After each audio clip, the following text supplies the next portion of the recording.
आप लोग को दो चैप्टर जो है नौवा क्लास का दो चैप्टर क्या हमारे आसपास के पदार्थ शुद्ध हैं, इसका टोटल जो है लेक्चर दे दिया गया, यानी सब टोटल जो है पढ़ाई हो चुका है। इसको वीडियो में टोटल समझा चुके हैं। अब बारी है क्वेश्चन आंसर की। तो सबसे पहले हम बिहार बोर्ड का जितना क्वेश्चन आंसर करा देते हैं, उसके बाद में जो बच जाएगा वो जो है, जैसे मान लीजिए कि भारतीय भवन का है, उसका भी करा दिया जाएगा। तो आइए वीडियो शुरू करते हैं। जैसा कि क्वेश्चन नंबर 1 है, शुद्ध पदार्थ से आप क्या समझते हैं। शुद्ध अशुद्ध टोटल समझा दिया गया है, लेकिन इसका क्वेश्चन आंसर जो है देखिए, शुद्ध पदार्थ किसे कहते हैं। जो पदार्थ एक ही प्रकार के तत्वों से मिलकर बने होते हैं उसे उस पदार्थ को शुद्ध पदार्थ कहते हैं, यानी एक ही प्रकार के, जैसे hydrogen, helium, lithium, ब्रोमियम, boron, carbon, nitrogen, oxygen, fluorine से। अब नेक्स्ट क्वेश्चन है कि समांगी और विषमांगी मिश्रणों में क्या अंतर है। तो आइए हम समांगी और विषमांगी मिश्रण में अंतर समझते हैं। तो देखिए, समांगी और विषमांगी मिश्रण में निम्नलिखित अंतर है। क्या क्या अंतर है। तो इसका संगठन संपूर्ण मिश्रणों का अंतर्गत एक रूप होता है।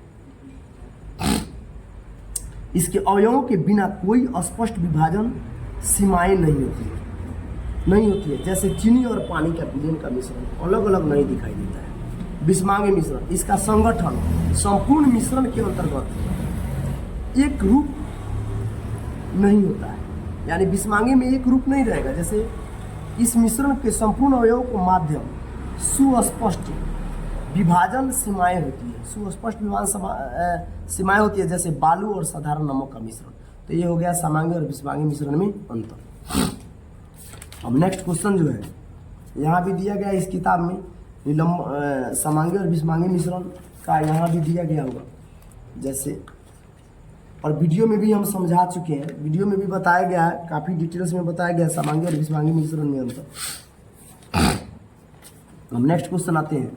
उदाहरण के साथ समांगी और विषमांगी मिश्रण में विभेद कीजिए। अब उदाहरण के साथ कह रहे हैं, तो समांगी और विषमांगी मिश्रण में अंतर जो है देखिए यहाँ पर उदाहरण के साथ चीज सेम ये क्वेश्चन यही है, उसका समांगी मिश्रण में विभेद कीजिए तथा सेम है समांगी और विषमांगी मिश्रण। जैसे देखिए यह क्वेश्चन जो है समांगी और विषमांगी मिश्रण में अंतर, यही क्वेश्चन सेम है। अब दूसरा क्वेश्चन कह रहा है, विलयन, निलंबन और कोलाइड एक दूसरे से किस प्रकार भिन्न है। तो आइए देखते हैं। विलयन दो या जैसे विलयन, निलंबन और कोलाइड में एक दूसरे से किस प्रकार भिन्न है। विलयन दो या दो से अधिक पदार्थों का समांगी मिश्रण होता है, जैसे नींबू पानी, सोडा, शीतल पेय इत्यादि। अब निलंबन देखिए कैसे भिन्न है। तो निलंबन किसी विषमांगी घोल में जो ठोस परिक्षेपित होकर पेंदी पर बैठ जाए उसे निलंबन कहते हैं। मीठी पानी, बालू, नमक इत्यादि। आप लोग को इसको मतलब कि वीडियो के माध्यम से भी समझाया गया है। एक बार वीडियो जरूर देख लें, देखने के बाद में क्वेश्चन आंसर करेंगे तो समझ में आएगा बहुत अच्छी तरह से, मुझे ऐसा उम्मीद है। कोलाइड विभिन्न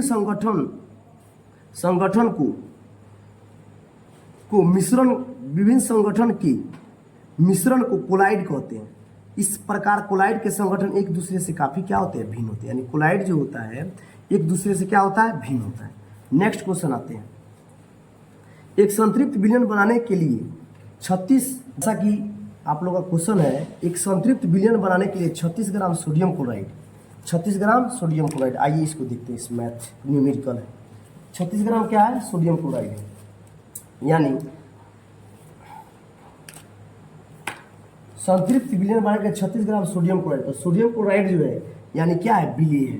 तब विलेय यहाँ पर लिखेंगे, विलेय का द्रव्यमान यानी मास कितना है, 36 ग्राम है।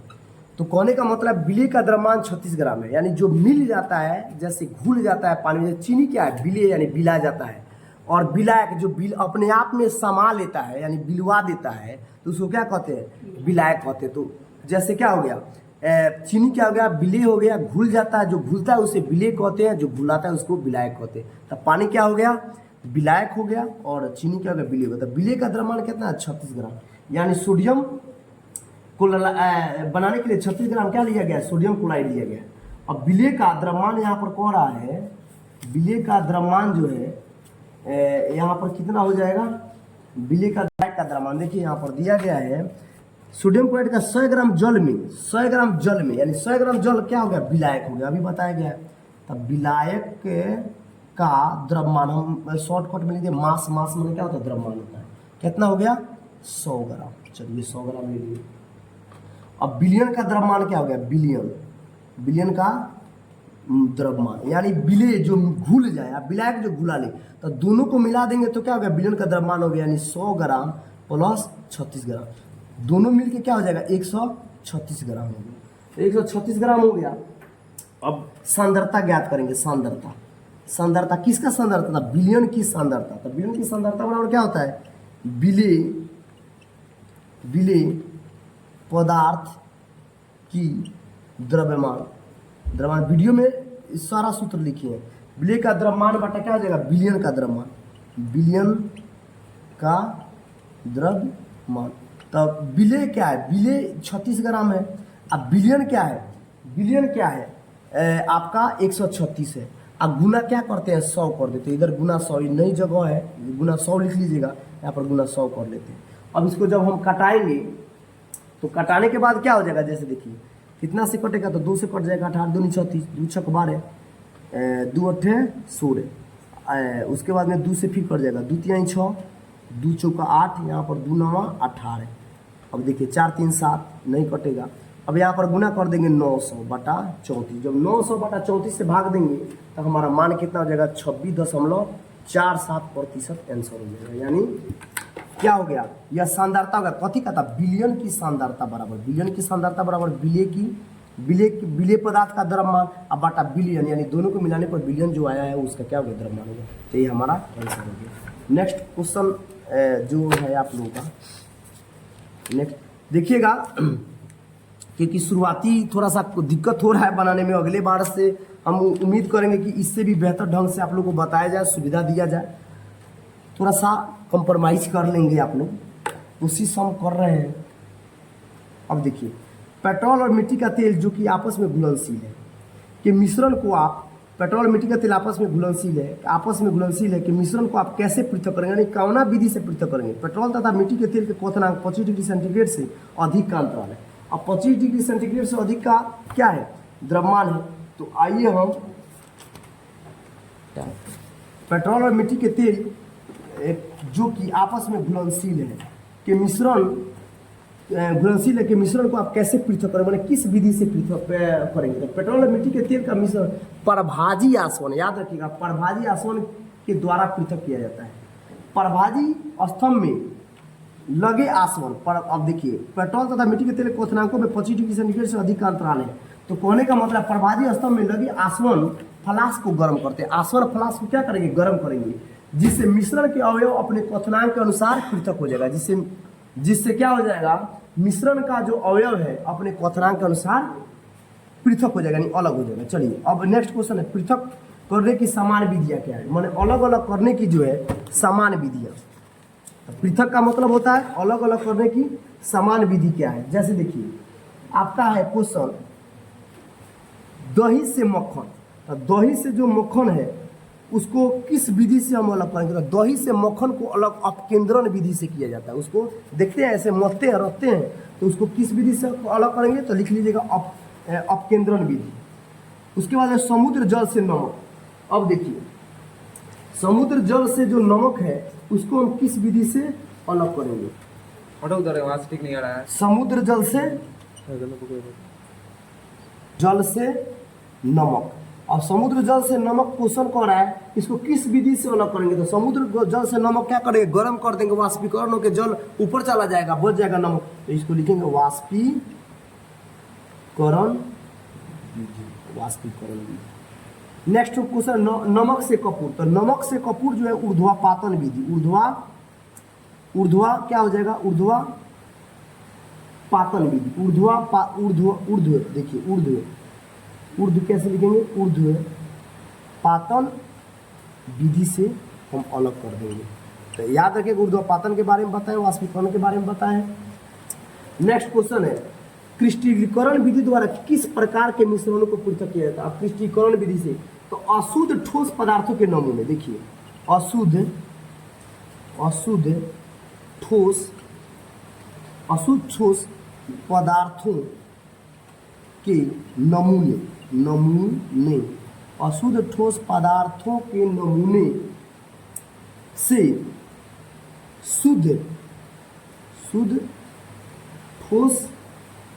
ठोस पदार्थ प्राप्त करने के लिए, शुद्ध ठोस पदार्थ प्राप्त करने के लिए हम क्या करते हैं, क्रिस्टलीकरण विधि का प्रयोग करते हैं। किस विधि का प्रयोग करेंगे, क्रिस्टलीकरण विधि का प्रयोग करेंगे। तो अशुद्ध ठोस पदार्थों के नमूने से शुद्ध ठोस पदार्थ प्राप्त करने के लिए क्रिस्टलीकरण विधि का प्रयोग करेंगे। तो अब आते हैं नेक्स्ट टॉपिक में। नेक्स्ट टॉपिक देखिए क्या है। अब जो है निम्न को रासायनिक विधि, रासायनिक और भौतिक परिवर्तन में बढ़ गया। रासायनिक परिवर्तन क्या है और भौतिक परिवर्तन क्या है, तो यह जो है आप लोगों को वीडियो में देख लीजिएगा। वीडियो में क्वेश्चन हम क्लियर करवा चुके हैं। यह जो है वीडियो में क्वेश्चन क्लियर करवा चुके हैं। नेक्स्ट क्वेश्चन है, अपने आसपास की चीजों को शुद्ध या मिश्रण से अलग करने का प्रयत्न करें। तो शुद्ध या मिश्रण से क्या करेंगे, अलग करने का जो है प्रयोग करेंगे। तो जैसे देखिए, अब जैसे देखिए आप लोग के घर के अगल बगल में बहुत सारा अशुद्ध पदार्थ है।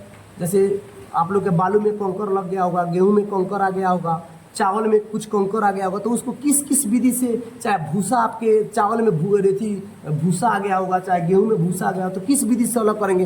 तो एक काम जो है खुद आपको करना है। कोई चाय में अगर चाय से चाय पत्ती को अलग करना था छानने विधि से, भूसा को अलग करने के लिए उसाने विधि से, तो ये आपको स्वयं करना है। ये आपको जो है स्वयं करना है। यहाँ पर देख लीजिए मिश्रण और यौगिक में अंतर है, इसको जरा क्लियर आप लोग अपने से कर लीजिएगा। अब नेक्स्ट क्वेश्चन आता है, जैसे देखिए सोडियम अब कर निम्नलिखित को पृथक माने अलग करने के लिए आप किन विधि को अपनाएंगे। तो सोडियम क्लोराइड को जल के विलयन से पृथक करने के लिए आप किस विधि का उपयोग करेंगे। तो देखिए वाष्पीकरण विधि द्वारा। इसका आंसर हो जाएगा, हम लिख देते हैं इस पर एक में, एक का जो है वाष्पीकरण विधि द्वारा, वाष्पीकरण विधि द्वारा। दूसरा कह रहा है अमोनिया क्लोराइड को सोडियम क्लोराइड एवं अमोनिया क्लोराइड के मिश्रण से पृथक कर लेंगे। तो देखिए इसको जो है ऊर्ध्वापातन विधि से, ऊर्ध्वापातन विधि से हम क्या करेंगे, इसको अलग करेंगे। तीसरा है धातु के छोटे टुकड़े को कार के इंजन वायल से, कार के धातु के छोटा कोई टुकड़ा हो तो कार के इंजन वायल से पृथक करने के लिए किस विधि का प्रयोग करें। छानने की विधि द्वारा, छानने की विधि द्वारा, छानने की विधि द्वारा। चौथा नंबर दही से मक्खन, तो ये हो जाएगा आप केंद्रन, अभी बताए हैं आप केंद्रन विधि के द्वारा, केंद्रन विधि के द्वारा। चलिए 4 गो हो गया। अब आगे चलते हैं, इसको मिटा दें। जल से तेल निकालना, तो जल से तेल निकालना जो है किस विधि से, तो देखिए पृथक्करण टिप आता है, पृथक्करण टिप आता है। कौन नंबर है, ई नंबर है। अब है आपका एफ नंबर। देखिए एफ नंबर है चाय से चाय पत्ती को पृथक करना था। चाय से चाय पत्ती को अभी बताया है छानने विधि द्वारा, तो छानने की क्रिया द्वारा, छानने की क्रिया द्वारा। आज बहुत खुशी की बात है, एक बात बता दें कि आज 15 दिन से लग रहा था कि हमारे यहाँ जो है आग बरस रहा है, लेकिन आज भगवान शायद मेहरबान हुए हैं कि बारिश जो है हो रही है। और तीसरा क्वेश्चन है बालू से लोहे के पिन को पृथक करना। बालू से जब लोहे की पिन को जब पृथक करेंगे तो किस विधि द्वारा, चुंबकीय पृथक्करण द्वारा। तो इसको लिखेंगे चुंबकीय पृथक्करण द्वारा, चुंबकीय पृथक्करण द्वारा। नेक्स्ट है भूसे से गेहूं के दाने को, तो भूसे से गेहूं के ओसाई द्वारा, ओसाई प्रक्रिया हो जाएगी। पानी में तैरते हुए ओसाई लिख देते हैं, ओसाई। अगला है पानी में तैरते हुए महीन मिट्टी के कण को पानी से अलग करना। देखिए पानी में जब मिट्टी घुल जाए तो उसको थिराने के लिए छोड़ देंगे, तब कुछ देर थिराने के लिए छोड़ देंगे तो जितने उसमें जो है महीन कौन है वो सब नीचे चले जाएंगे। तो नीचे चले जाएंगे उसको बोलते हैं निथारने प्रक्रिया द्वारा, निथारने विधि द्वारा। नेक्स्ट है पुष्प की पंखुड़ियों को निचोड़ से विभिन्न रंजकों को पृथक करने में। तो पुष्प की पंखुड़ी को क्रोमेटोग्राफी होता है, क्रोमेटोग्राफी। तो इस प्रकार से आपका ये जो है समाप्त हो गया। आप 2 नंबर देखेंगे, 2 नंबर क्वेश्चन आंसर देखेंगे। देखिए 2 नंबर जो क्वेश्चन है, चाय तैयार करने के लिए आप किन किन चरणों का प्रयोग करेंगे? विलयन विलायक, देखिए विलयन विलायक का प्रयोग करेंगे। तो देखिए यहाँ इसमें विलायक क्या है, विलायक क्या है? विलायक माने जो अपने अंदर बिलवा ले उसको, वह विलायक क्या होता है? तो विलायक जो होता है पानी होता है, पानी होता है। विलेय क्या होता है? विलेय क्या होता है? इसमें दिया गया है, क्वेश्चन दिया गया। देखिए चाय बनाने के लिए आप किन किन चरणों का प्रयोग करेंगे? विलयन, विलायक, विलेय, विलयन, विलायक, विलेय, घुलना, घुलनशील, अघुलनशील, घुले तथा अवशेष शब्द का प्रयोग करें। तो देखिए विलायक का, अब उसके बाद में विलेय क्या हो गया? विलेय क्या हो गया? चाय पत्ती, यानी चाय पत्ती क्या होता है? उसमें जाके पानी में जाके विलेय होता है। उसके बाद में आपका क्या हो जाएगा? विलयन। तो विलयन क्या हो गया? विलयन आपका क्या होगा? पानी और चाय पत्ती, यानी दोनों को मिला दिया जाएगा तो विलयन हो जाएगा पानी और चाय पत्ती। चाय पत्ती ये बहुत मोटा चल रहा है, चाय पत्ती। अब एक और विलेय है, उसमें क्या है? चीनी क्या है? तो चीनी भी तो जाके मिलता है, तो चीनी भी क्या है? विलेय है, चीनी भी विलेय है। अब देखिए घुलता कौन है? घुलना, घुलने का काम कौन करता है? तो चीनी घुलने का काम करता है। घुलनशील क्या है? घुलनशील, तो घुलनशील क्या है? तो दूध, दूध उसमें चीनी, चाय पत्ती में चीनी तो डालिए, दूध डालिएगा तो दूध क्या है? घुलनशील हो जाएगा। अघुलनशील, अघुलनशील, अघुलनशील क्या हो जाएगा? जो घुलने वाला नहीं था, चाय पत्ती, चाय पत्ती घुलता नहीं है, उसी प्रकार छन के फिर आ जाता है। घुले क्या है? तो घुले जो है वह क्या है? चाय है, जो छन्ना पानी से क्या होता है? छन्ना पानी का भाग है। अब है यहाँ पर है अवशेष, अवशेष क्या बचा? तो चाय की पत्तियां, चाय की पत्तियां। हो गया, तो ये आपका क्लियर हो गया। अब नेक्स्ट देखते हैं क्वेश्चन।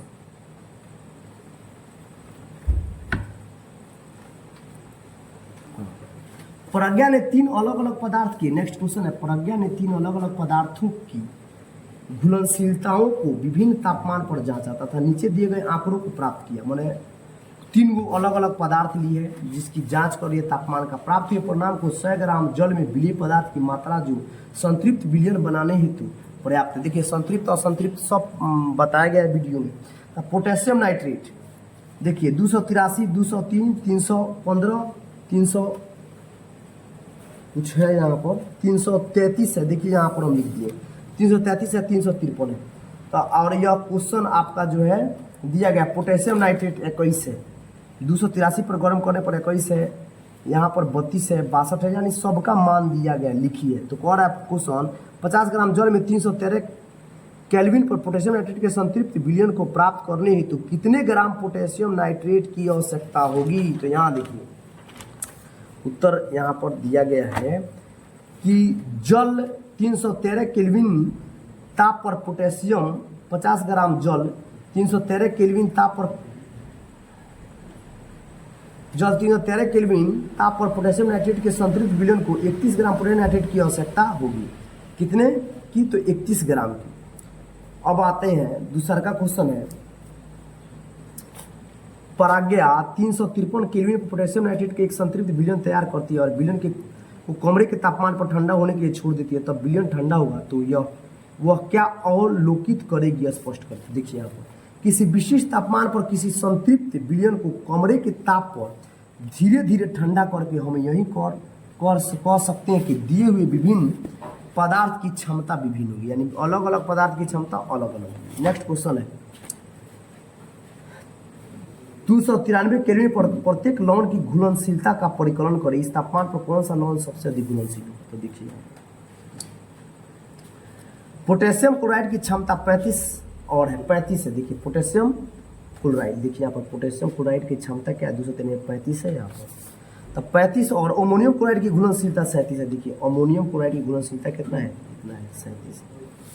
तो कहने का मतलब है इसी प्रकार हम देखते हैं कि इस प्रकार हम देखते हैं कि इस तापमान पर अमोनिया क्लोराइड की घुलनशीलता सबसे अधिक होगी। 293 केल्विन पर सोडियम की घुलनशीलता 36 है। नेक्स्ट क्वेश्चन है, तापमान में परिवर्तन से लवण की घुलनशीलता पर क्या प्रभाव पड़ेगा। तो देखिए, विभिन्न तापमान पर लवण की घुलनशीलता घटती बढ़ती रहती है। किसी निश्चित तापमान पर उतना ही विलेय पदार्थ घुल सकता है जितना विलयन की क्षमता। नेक्स्ट क्वेश्चन है, निम्न को उदाहरण सहित व्याख्या करें। संतृप्त विलयन शुद्ध पदार्थ कोलाइड विलयन। अब देखिए, यहाँ पर संतृप्त विलयन का परिभाषा दिया गया है, इसको आप लोग नोट कर लें क्योंकि वीडियो में समझा दिया गया है। दूसरा है शुद्ध पदार्थ का परिभाषा, यहाँ पर दिया गया है, वीडियो में भी लिखा दिए हैं। कोलाइड का भी परिभाषा दे दिया गया है, इसको भी समझा दिए वीडियो में। निलंबन का भी यहाँ भी है, इसका है ये, तो इसका आप लोग क्या कीजिएगा, स्क्रीनशॉट ठीक से ले लीजिएगा।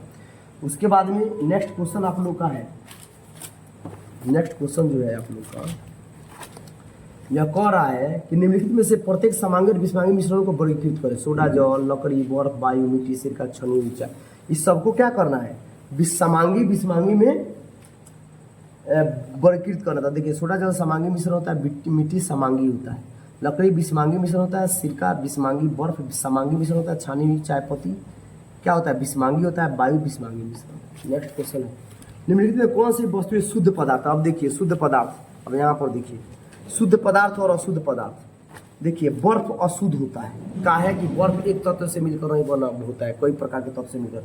दूध भी अशुद्ध होता है। लोहा शुद्ध होता है कि लोहा एक ही प्रकार के तत्व से मिलकर बना होता है। हाइड्रोक्लोरिक अम्ल भी क्या होता है, शुद्ध होता है।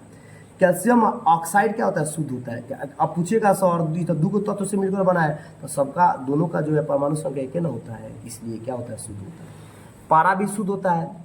ईंट क्या होता है, अशुद्ध होता है कि ईंटा मिट्टी भी उसमें लगा होता है, आपका बालू लगा होता है, मिट्टी लगा होता है सब। लकड़ी क्या अशुद्ध है, वायु क्या अशुद्ध है क्योंकि वायु में नाइट्रोजन ऑक्सीजन सब मिलकर बना होता है। नेक्स्ट क्वेश्चन है, निम्नलिखित मिश्रण को विलयन की पहचान करें। निम्नलिखित मिश्रण की क्या करना है, विलयन की पहचान करना है। तो विलयन की पहचान जो है कैसे कीजिएगा, तो देखिए दिया गया मिट्टी है, यहाँ पर मिट्टी है, समुद्री जल है, वायु है, कोयला है, सोडा है। तो इसमें विलयन की पहचान कौन कौन से होगा, तो देखिए समुद्री जल विलयन होता है कि दो से अधिक क्या होता है, घुला होता है। उसके बाद में सोडा जल होता है। नेक्स्ट है, निम्नलिखित में कौन सा टिंडल प्रभाव को प्रदर्शित करता है। तो देखिए नमक का घोल और एस्ट्रोज का विलयन, ये बताया गया टिंडल प्रभाव के बारे में आप लोग को बहुत अच्छी तरह से। नेक्स्ट क्वेश्चन का, निम्नलिखित में तत्व यौगिक और मिश्रण में वर्गीकृत कीजिए। तत्व क्या है, यौगिक क्या है, मिश्रण क्या है। तो देखिए तत्व जो आपका सोडियम हो जाएगा, चांदी हो जाएगा, टीन हो जाएगा, सिलिकॉन हो जाएगा, ये तत्व है, ये सब एलिमेंट है, लिख देते हैं एलिमेंट बने शुद्ध होता है। अब दूसरा कौन है, यौगिक क्या है, तो कैल्शियम कार्बोनेट यौगिक है। उसके बाद में यौगिक का कंपाउंड होता है, तो सीसीएम कर देते हैं। बचा कौन कौन, चीनी का गोली, तो आपका क्या है, मिश्रण है। चीनी का गोल क्या है, मिश्रण है। और मिट्टी है, तो देखिए यहाँ पर क्या हो जाएगा, मिट्टी जो है यहाँ पर आप लोग का मिट्टी क्या हो जाएगा, मिट्टी भी आपका मिश्रण हो जाएगा, मिट्टी भी आपका क्या हो जाएगा, मिश्रण हो जाएगा। और यहाँ भी है, देखिए यहाँ भी कुछ क्वेश्चन है, 3-4 क्वेश्चन है यहाँ पर। अब देखिए कोयला, तो कोयला जो है आप लोगों को क्या हो जाएगा, कोयला जो है क्या हो जाएगा, ये आप लोग का एक जटिल यौगिक होता है। कोयला जो होता है एक प्रकार का जटिल यौगिक होता है। वायु क्या है, वायु क्या है, मिश्रण है। साबुन आपका क्या है, साबुन भी मिश्रण है। अब देखिए मीथेन, यहाँ पर मीथेन है, तो मीथेन क्या है, मीथेन आपका यौगिक है क्योंकि मीथेन का सूत्र होता है CH4, तो कार्बन और हाइड्रोजन में। कार्बन डाइऑक्साइड ये भी मिश्रण है, CO2 नहीं, यौगिक है, सॉरी यौगिक है, CO2 यौगिक है। रक्त क्या है, रक्त मिश्रण है क्योंकि रक्त का यौगिक रहता तो उसका हमको पता हो जाता, तो खून आप हम लोग बना, ये वीडियो में समझा चुके हैं। लेकिन कौन से परिवर्तन रासायनिक, अब देखिए कौन कौन से परिवर्तन रासायनिक है, तो पौधे की वृद्धि, तो पौधे की वृद्धि कौन से परिवर्तन रासायनिक है, तो पौधे की वृद्धि रासायनिक परिवर्तन, लोहे में जंग लगना रासायनिक परिवर्तन, खाना पकाना रासायनिक परिवर्तन, भोजन का पचन रासायनिक परिवर्तन, मोमबत्ती का जलना, ये सभी क्या रासायनिक परिवर्तन है। तो इसके बारे में वीडियो में बहुत अच्छा से समझा दिया गया है। आप आज आप लोगों का 9वीं क्लास का जो है 9वीं क्लास का दूसरा चैप्टर जो है क्या हमारे आसपास के पदार्थ शुद्ध है, उसका टोटल क्वेश्चन आंसर आप लोग का आज बिहार बोर्ड का समाप्त हो गया। अब रहा बात भारतीय भवन का, तो फिर एक अगले वीडियो में भारतीय भवन का करा दिया जाएगा। आज के लिए धन्यवाद, शुभ रात्रि।